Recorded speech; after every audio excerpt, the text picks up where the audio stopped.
میں محفوظ کر دیا، اب اس کے لیے یہ مناسب نہیں ہے کہ وہ کسی تلخ زبانی کرنے والے کے جواب میں تلخ زبانی کا مظاہرہ کرے، کسی غلط زبان بولنے والے کے جواب میں غلط زبان بولے،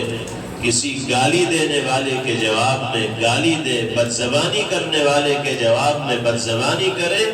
وفی جوفہ کلام اللہ، حالانکہ اس کے دل میں اللہ کا کلام موجود ہے، وہ اللہ کے کلام کی صداقت و حقانیت پر ایمان لانے والا ہے۔ اگر وہ بھی گالی کا جواب گالی سے دے گا، بد زبانی کا جواب بد زبانی سے دے گا، تلخی کا جواب تلخی سے دے گا،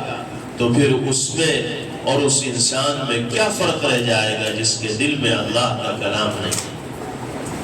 یہ ادب ہم سب کو زندگی کے ہر لمحے پیش نظر رکھنا چاہیے۔